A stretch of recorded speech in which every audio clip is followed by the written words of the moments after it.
I went to a wedding. The groom wouldn't stop smiling. I went to my cousin Ava's wedding a few days ago. I'm still processing what's happened.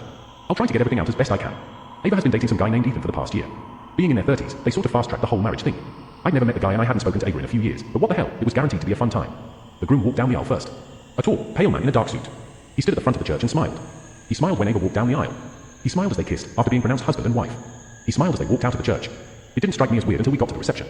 When they entered, he was still grinning that wide grin with his perfectly white, straight teeth. But up close, it looked, I don't know, wrong somehow. He wasn't really engaging with guests. He wasn't talking or laughing. He was just sort of scanning the place, staring, grinning wide without it really reaching his eyes. I guess he's smiling for the camera, I told myself. Or maybe he's a little socially awkward. And he figures nothing will go wrong if he just keeps smiling. It got really weird, however, when they served dinner. I watched him sitting at the sweetheart table with Ava, shoveling chicken piccata into his mouth as he still grinned. Barely opening his mouth wide enough to get the bite, immediately closing it. Making loud chewing noises as he chewed while grinning. Have you ever seen someone chew their food while grinning? It is completely unnatural looking, smiling with your mouth closed, sure. But showing all your teeth grinning as you chew. It was so fucking weird. They eventually came to our table to say hi. I couldn't tear my eyes away from his face. He was still grinning. His wide blue eyes were jittering from person to person at the table. His face looked like a mask. There was no warmth. It was like looking at a statue. I whispered this to my sister once they left. There's something seriously wrong with him. Why is he smiling like that? My sister thought I was being a catty old maid. Well, old mister. Shut up. He looks fine.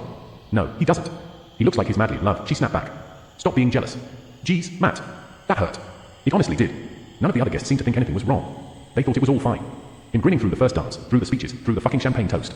He tilted the champagne flute into his grinning mouth without spilling a drop, somehow. This is so weird. I excused myself to use the bathroom.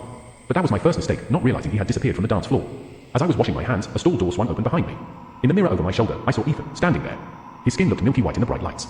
His blue, bulgy frog eye stared at me. And he was smiling. I don't mean that he saw me and then smiled. No, when he opened the stall door, he was already smiling. He walked over and began washing his hands at the sink right next to me.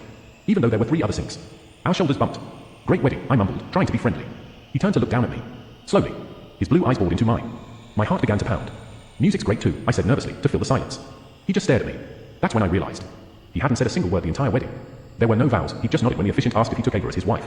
He didn't thank the best man after the speech, and I hadn't even seen him talking to Ava at the sweetheart table. Just smiling and staring. I backed away. His eyes tracked me as I went. Just as I reached the bathroom door, he stretched up to his full height and stared down at me. He looked even taller than he had in the reception hall, somehow under the fluorescent lights. Then he stopped smiling. As his face relaxed, his cheeks sagged. His forehead drooped. The skin of his face began to shift and slide. I froze as his face began to pull and separate from his skull. He grinned. And everything stretched back into place. I finally leapt into action and darted out the bathroom door. I went back to my sister and grabbed her arm. We have to get out of here, I breathed. Ethan, Will you shut up already, she said, barely even looking at me. And then Ethan sauntered in. Long legs taking him smoothly across the dance floor. He slowed as he passed our table, on his way back to Ava. He reached out and squeezed my shoulder. It's been 3 days. The skin of my shoulder is pulsing with pain. Like it's infected somehow. And I can't help but notice, every time I look in the mirror, my face looks a little saggier. A little looser. Like it isn't quite attached the same way anymore.